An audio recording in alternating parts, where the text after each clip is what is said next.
Elena Noguera, Christine Béroux a lu votre livre. Oui, tout à fait. Pour une fois qu'elle lit un livre. Je suis contente de vous rencontrer parce qu'on se suit sur Instagram. Oui, vous absolument. avez liké mon chat la dernière fois Oui, et j'étais tellement fière. On a parlé à toutes mes copines. Donc il y a un peu de choses. Hein. Alors, on est toutes les deux fans de Nietzsche. Oui. On m'a dit ça. Du coup, ici, quand j'en parle, j'ai l'impression que ça les saoule. Donc, je vais en profiter que vous soyez là pour en parler. Je sais que là, ils oseront rien dire. Parce que, sans rien dévoiler, j'ai trouvé qu'à la fin de votre livre, il y a quelque chose de l'éternel retour. Sans compter que votre personnage incarne une réévaluation des valeurs très nietzschéennes. Surtout Ta que... gueule. Okay. Vous avez raison, je vais me focaliser sur le roman d'Elena, qui est un thriller. Elena Noguera, oui. D'Elena Noguera. Elle me suit sur Instagram, je peux l'appeler par son prénom quand même. Ce qui me parle... donc, c'est un thriller et ça me parle parce que ma vie est un thriller raté. Étant donné que j'arrive jamais à faire des blagues qui tuent. La preuve à l'instant. Alors, c'est l'histoire de Cléophée qu'on voit pas travailler et pourtant elle a un 3 pièces à Montmartre et une Mercedes décapotable. Voilà, officiellement elle est journaliste, officieusement on se dit qu'elle pourrait être attachée parlementaire. Et un jour, elle se dit, le premier venu, je vais le forcer à m'aimer, sinon je le tue. Alors moi aussi j'ai voulu faire ça une fois, et puis finalement le gars, il m'a jamais vraiment aimé, mais je l'ai pas tué, je me suis dit quand même ce serait triste, tout le monde l'aime bien, Georges Clooney. Je suis passée à autre chose. Alors elle rencontre Ferdinand, à qui elle dit tout de suite je t'aime, et il s'enfuit pas. Pour l'instant, c'est pas un thriller, un mec qui reste quand on dit je t'aime au bout d'une heure. Moi, j'appelle ça de la science-fiction. Alors, on m'avait prévenu qu'il y aurait un retournement de situation. J'ai cru comprendre, quand j'ai lu ce passage que je vais vous demander de lire. Ah oui. Il trébucha sur ses chaussures étalées au milieu du salon.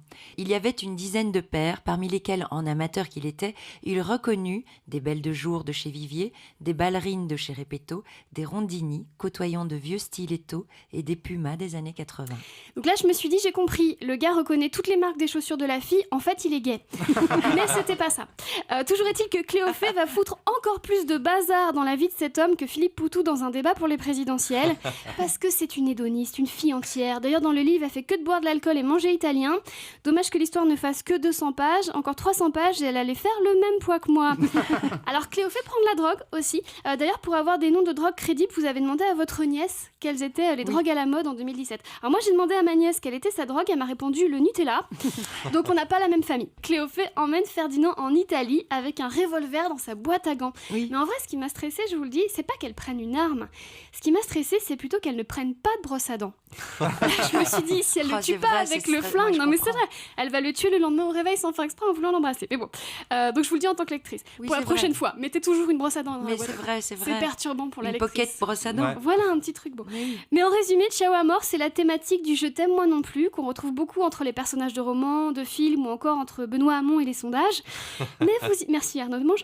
Mais vous y apportez de la fraîcheur et de l'originalité, ne serait-ce que grâce au petit clip en rapport avec le livre que vous avez publié sur internet. Ce sont des images à la fois rétro mais à la fois filmées avec votre portable. Oui. Vous êtes un peu un mélange entre Godard et Cyprien. C'est ça, Alors, c'est ça. beaucoup de surprises dans ce livre, notamment un petit pamphlet contre le dictat de la beauté.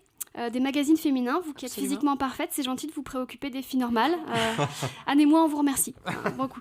Alors, une critique cependant, vous avez choisi comme titre une chanson de Dalida, Ciao e amore. Alors, j'aurais préféré, quitte à choisir une chanson de Dalida, que vous appeliez votre livre Le bikini rouge et jaune à petits pois. Oui. Je vous explique parce que comme j'ai bien aimé votre livre, j'aurais pu dire pour la première fois de ma vie, le bikini, j'ai bien réussi à rentrer dedans. Voilà. Le prochain peut-être, le prochain roman. Alors j'associe toujours une œuvre à une boisson. Je dirais que le livre d'Elena Noguera se lit avec un bon verre de rosé. Voilà, pour info, je dirais que Nietzsche ça se lit en buvant du thé vert et que Bernard-Henri Lévy ça se lit en buvant un Doliprane. Voilà, vous êtes au courant. Alors pourquoi du rosé ? Parce que quand je bois du rosé, j'ai l'impression d'être super intelligente et super sexy. En fait, j'ai l'impression d'être vous. Voilà, c'est pour ça que je bois jamais de café parce qu'après je suis énervée et j'ai pas envie d'avoir l'impression d'être Mélenchon. Merci de m'avoir écouté. Merci. Bravo, merci. Bravo pour le livre.